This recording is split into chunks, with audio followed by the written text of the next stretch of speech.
Hi, Jim. Hi. Hey, how you doing, guys? All great. Thank Fine, you. fine. What about you? Good. Good? Very well, thank you. Yeah, the sun is shining here in London today, so very good. Oh, man. That's quite an occasion, like Yeah. an event, Yeah, I've that's been one there. week of in the year. Yeah, Yeah. that's it. No, we're in that week now. Yeah, yeah. I need to go outside really.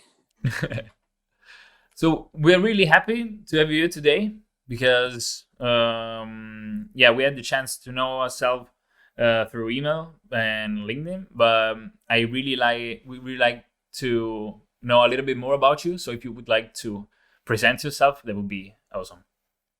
Yeah, absolutely. Yeah, thank you for having me. First of all, I think it's a really great initiative what you're doing, by the way, guys. Thank you. So I'm Jim. I am a senior talent acquisition partner for DNEG. And I've been here 3 years. I've looked after pretty much every area of the pipeline now in VFX, and that includes across into our feature animation division as well. Um, and on top of that, I look after Greenlight, which is DNEG's graduate and internship program, and essentially the early careers way into DNEG. What we always would like to know is how you got where you are now. Like, what has been your story? Like, how you started? How did you get passionate about this industry or whatever? Yeah, good question. The honest answer to that is complete fluke. So I started working in London as sort of a finance recruiter. Wasn't very good at it, and wasn't really my calling. I just kind of fell into it. Thought about looking for new jobs, and DNEG was the first job I applied for. I hadn't heard of DNEG before joining. I understood that the explosions and the monsters that we see in films aren't real, but I had no idea just how much detail and how much of a film now is made in VFX. So I applied for the role. It sounded great, and I was lucky enough to get the job. And since joining, I've completely fallen in love with the industry. As I say, I've spanned all of the pipeline now, and learning a bit about what each bit of discipline does has been a real challenge, but also an exciting curve for me. So the passion for the industry has come from just being thrown in at the deep end and having to learn it on the spot. And now it's kind of ruined the magic of film for me, because I watch a film and I'm just like, oh, that fire doesn't look great, or oh, I know how they did that, or that's not even real. They're not even looking at a person in that shot. That's just a ball. So yeah, it's fueled passion for the film industry, but also removed a lot of the magic. Yeah, that is true. Yeah. Like, did you when you started working for DNEG, did you also have to learn how those effects are made, or because you started from the beginning as a talent acquisition partner, right? Yeah. So my role has just increased in terms of my responsibilities. So as a senior, I'm overseeing possibly junior members, or it's just a more senior version of what the talent acquisition partners do at DNEG. But you're right. Yeah. So I never had any artistic training or anything. So I had to learn what each person does, what each discipline does, to the best that I can as a recruiter. Now, I'm never going to know the ins and outs and the real details of what those artists do, but I can look at a show reel and know whether it's good or not, whether that person has a future in VFX, or feature animation. And I've had to, as part of my role, I've had to kind of learn more. So let's say we're talking to an effects artist. They can tell me the basics of effects is fire, smoke, water, fluids, whatever, and it's done in Houdini, and that would be enough to go on. But it's more interesting for me if I look into, well, how technical is that effects artist? Do they know Vex? Are they particularly into coding? Is it the problem solving and the physics that they like around effects, or is it the art? How experienced are they in Houdini? How much do they delve into it? So I've just wanted to know those the answers to those questions so I can be a better recruiter. So I've always made sure that I've just had that training. If it's a new role, which is pretty rare now, I've done most of them, but if it's a new area that I haven't covered, I'll want to know the ins and outs of that role. I'm just curious about if in the industry or in DNEG, only Houdini is used by the VFX artists, or some other kind of program are used, because some junior asked us if they wanted to get into a company, they should, or at least they have to know a specific program like Houdini in the case of DNEG. Is that true? It depends on the discipline. So yes, if it's an effects artist, it is pretty much Houdini through and through. For an example, though, we hired an intern in 2019 who showed really great promise in After Effects. Now, we don't really use that much. We have a motion graphics team that use it, but the effects team is very heavily based in Houdini. But we took a punt because his showreel was great, and his mentality and his attitude towards the role and to learn more was excellent. So we took the risk and we hired him as an intern. He worked with us for an intern for 8 weeks. That's how long interns stay with us generally. And then in 2020, when he graduated, we actually hired him into a full-time motion graphics / effects slot. We actually needed someone who could do both at that point. But yeah, we hired him back, and the fact that he'd picked up Houdini with us then meant he was an easy hire later on. Okay. If you're talking about build, which is model, texture, look dev, then they need to know Maya, Mari, Substance, ZBrush, that kind of thing. Mm-hmm. So there's no specific one software that need to focus on, but we would hope that they have, if it's build, for example, Maya and ZBrush would be kind of the first two that we'd look for. How a guy, for example, that will see this video, how can he understand how to make a great showreel and not a good showreel, let's say? What's the difference for you? First of all, it's a really difficult piece of the application, but unfortunately it's absolutely essential, I'd say. For artists, that is, if you're a software developer or something, it's not necessary. But yeah, for an artist, whether you're build, whether you're effects, lighting is essential. What stands out is the polish for me, and the range in which they show in their showreel. So we don't look for, for us, a showreel, especially for a junior, doesn't really need to be any longer than 1.5 minutes. I would say 1 minute to 1.5 minutes. Even if it's not quite a minute, no big deal. Mm-hmm. We understand that you've been at university, you haven't got any production experience under your belt to show. So we're not looking for long showreels.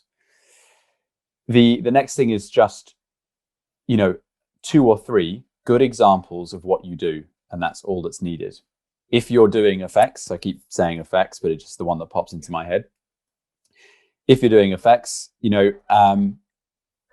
have a really good explosion, couple it, with some good smoke sims on there, maybe something with a destruction, a little bit of destruction. If you've shot your own content, like a lot of people will do just a static shot or a slightly moving shot of a road, and then their road will crumble away, like it's been like an earthquake or something. Mm-hmm. If you do that just stands out as someone who's proactive and goes out and shoots their own work.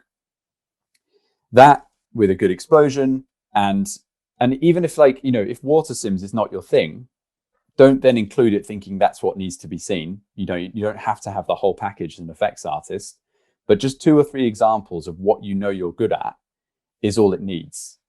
And it's polished. So you show your final shot, you show a few renders of how you got there, breakdowns. If you can show a contact sheet, for example, again on effects, great, because it shows your thought process on how you got to your final shot. These things all just show that you are aware of how work should be shown, basically. And it's invaluable because when you're in a daily session with a VFX supervisor or something, you need to really show those details. So yeah, that's what I would say is the polish. It's showing how you got from the beginning to end, and it's showing just 2 or 3 examples of something you are proud of. Animation is another one. I'd flag. Animators get very much better very quickly. I've found over there. Say if they're doing a 3-year university course or something from first year is starkly different to something from their 3rd year. But they want to fill their showreel with all of the animations they've done. And they'll often put them in order in which they've done them. So right at the beginning will be stuff they did in 1st or 2nd year, and at the end is their 3rd year stuff. No, show your best stuff first. That's the first thing that we see. So that's got to be first. And then if you're not proud of it, don't put it in the showreel. Don't just put it in there to stretch the showreel out and make it longer. It's just got to be the things you're proud of. And that's why it's no big deal if your showreel is 40 or 50 seconds, but it's got 2 or 3 really good examples. As a senior, that changes as you grow as an artist. You need a longer showreel, you'll have more to show. But when you're a junior, we're not looking for tons and tons of work. It's just a glimmer into what your potential is. And then hopefully, DNEG or another company can nurture that. Okay. Well, this brings me to another question. As a VFX artist, I wish to apply to DNEG, for example, and I'm doing explosion or some kind of magical VFX. And I wish to implement my VFX in an environment. It's better to build my environment in 3D or just record something and then apply over the VFX? Interesting question, and it's a difficult answer. If you can do something with live action with a plate, that's great because it just shows you understand composition and integration. If you can't, because not every effects artist who's good at explosions is good at comp. Yeah. And that's fair enough. Like, we're not expecting that. You're not a comp artist. You're not a compositor. So if it looks good, if you've shot it and you can comp well, then yeah, that's great because it just shows you've got a whole package. Okay. But if you haven't and you're not good at comp, and that's fair enough, then build the environment in 3D. Or even if it's just a downloaded one, from a back catalogue of Houdini, that's absolutely fine. We're not focusing on your environment; it's the effects that are important. So even if let's say if you download it and you destroy your downloaded environment, all we're looking at is the destruction and the explosion. Okay, yeah, because one of the things that comes to the mind of the guys doing the showreel is that also how you present things is really important, because if you put, for example, an explosion in a black limbo, is not the same as an explosion in I don't know, on the hills of in the middle of a war, for example. I'm thinking about movies now. So does it really impact the way you choose eventually this, or you just focus on the effects without caring at all about the environment and how you placed the environment? The effects in the environment. For a junior, we would try and just focus on the effects. Okay. And if it's just a collection of clips in a black environment, that's no big deal. What would make someone stand out, though, is if they have gone to the effort and the trouble of placing it in a real environment. Okay. So it sets you apart, but it's not necessarily like you just won't be considered if you don't do that. That's definitely not the case. The effects, the intern effects artist that I was talking about, he never had any live action on his reel. It was all CG. So, but what stood out in his showreel was, one, the equality of what he did was very good. And two, he had thought about how the showreel came across. And it's not a prerequisite, but what he'd done is he'd timed some of his effects to the music that he'd done over the top. He'd edited it well. I don't think music is really important because most of the time I listen on mute because I'm usually in an office. Only animators really would I listen with audio. But it just stood out, it's just something a bit nicer. It's just like he'd taken that time to do that. There are a lot of I've noticed, and I don't know if you can put this in, but there are a lot of artists at Artifacts, the school, who do exactly that. All their showreels have clearly been supervised by the same person, because they all do exactly the same thing. They time everything to music. It's really polished.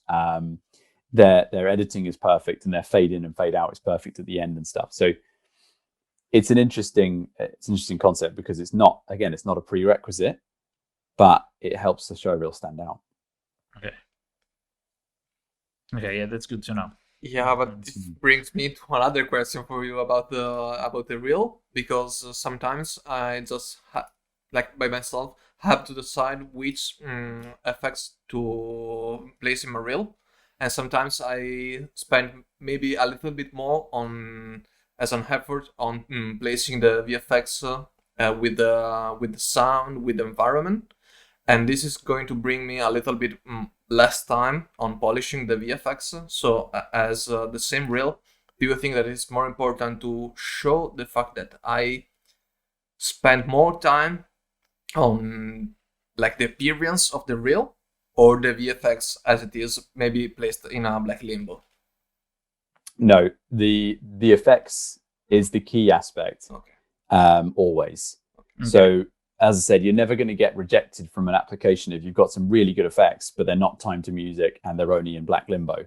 You'd still get accepted, and that would still get put forward. But what I'm talking about is just thinking about how your showreel is perceived. It's like your card, you know. You could have a card that just is completely A4, a tiny piece of white paper with your name and an email address on it, but no one does that because it's about presentation. Yeah. So your card is going to be a nice material. It's going to have good writing, and to quote the American Psycho scene, it's going to have a watermark. So it's that kind of thing. It's just thinking about how you come across, and as a junior, that's important, because you're up against all of your peers whom have all got the same training, albeit from different areas, and so you have to stand out. So I think, yes, the actual content of your reel is the most important part, but if you want to polish it, those are things that you can do. Okay. Always regarding the showreel, when you see something that, for example, is not well finished, okay, when you have a showreel which is, I don't want to say left incomplete, but it's clear that it's missing something. It's clear that it's not polished enough. What do you think about, as a recruiter, as someone who watches this video to understand, should I take you inside the company or not? What do you think about the artist in this case that presents you something like this? If you were to present something unfinished, if you present your CV unfinished or your cover letter unfinished, it's just a jarring feeling. If the CV was unfinished, I'd be like, why is that unfinished? And it's the same thing with the showreel. Why haven't you gone to the effort of finishing that? And I don't mean, why haven't you gone to the effort of putting music on it? I'm not bothered by that. But if one of your shots is clearly unfinished, which has been the case in reels, I'm just like, well, what do you think? How do you think that was going to come across when you put it in there?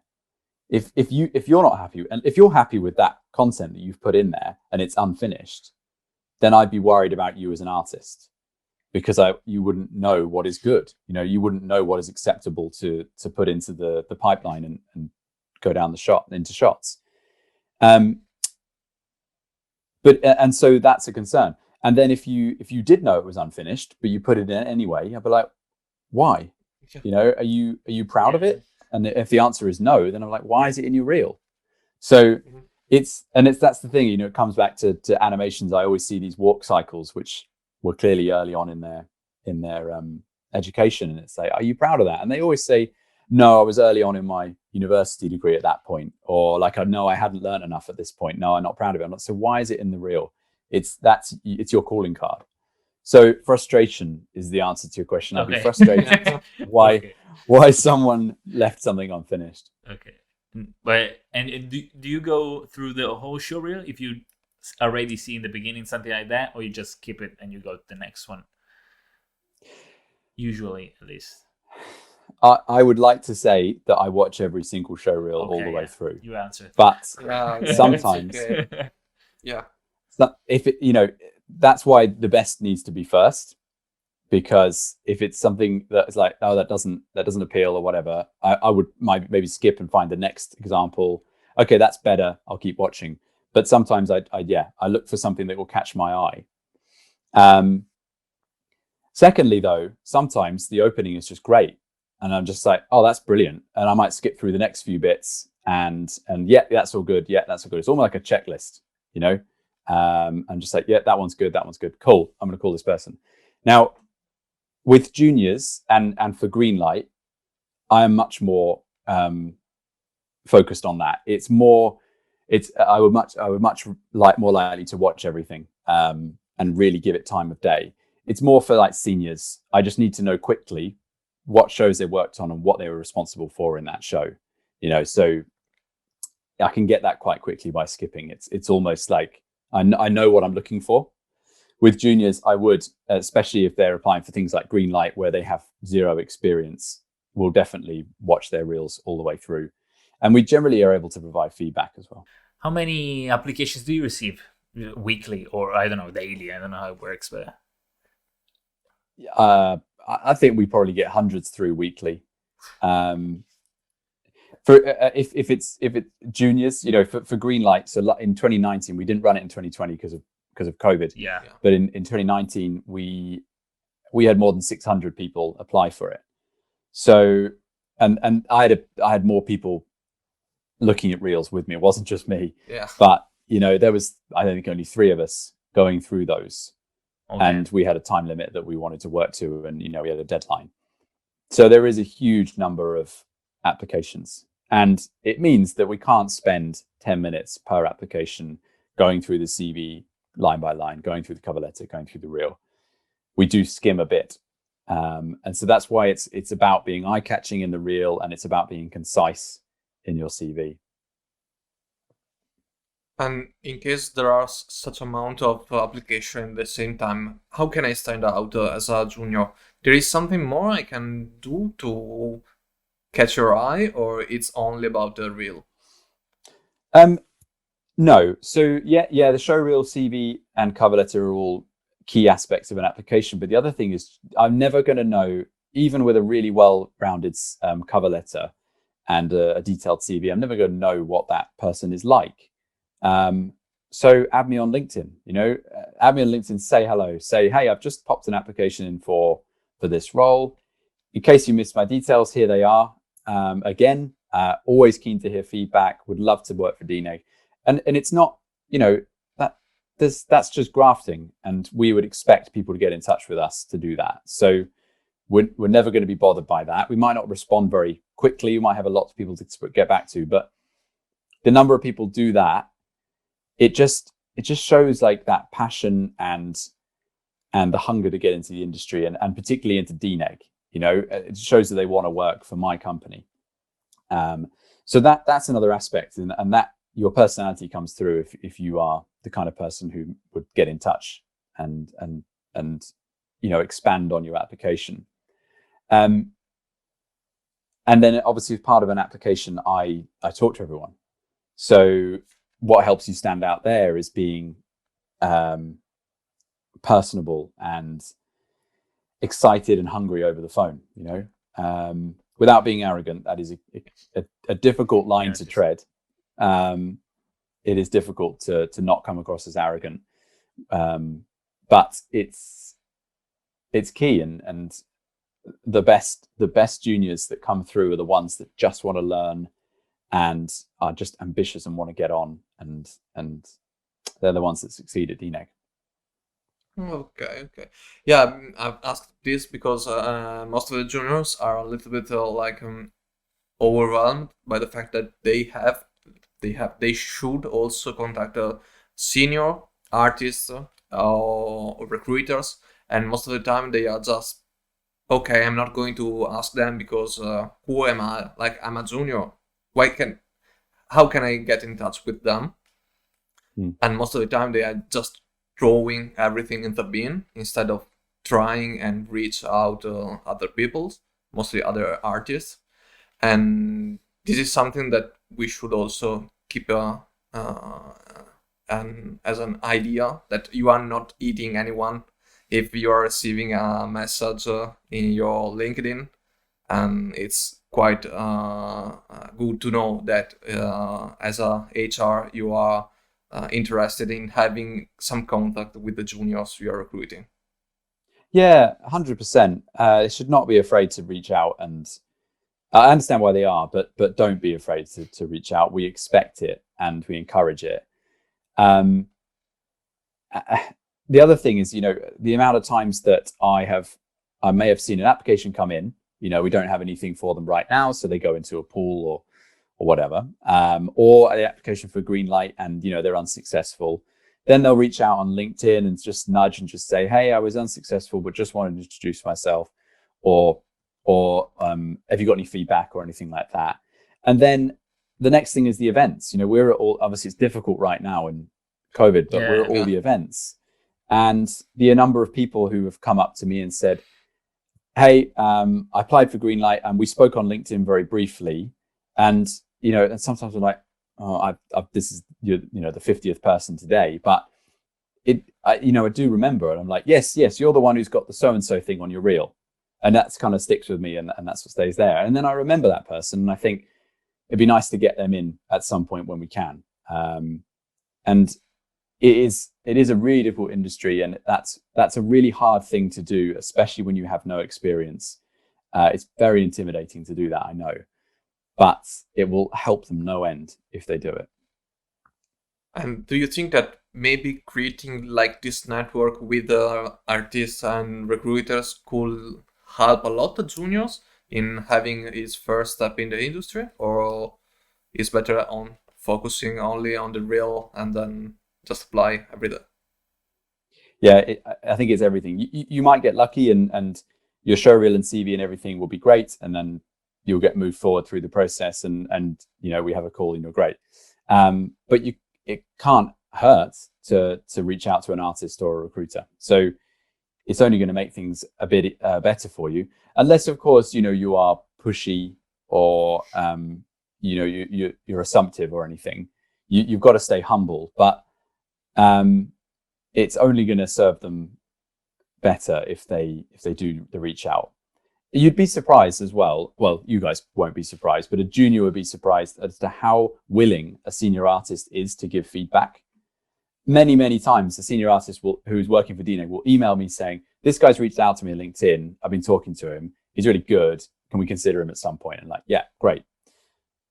The artists love talking about what they do. So they generally are pretty open to juniors reaching out to them and asking for feedback, because they love giving feedback. It feeds their ego. It helps everyone. Yeah, exactly. So I'd only encourage it. Come and see us at events. Message me on LinkedIn.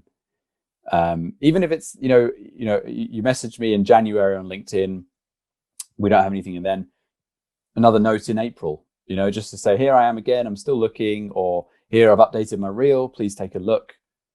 That's completely encouraged.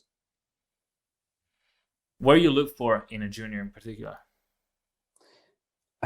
It's so basic, but the answer is, are you a decent person?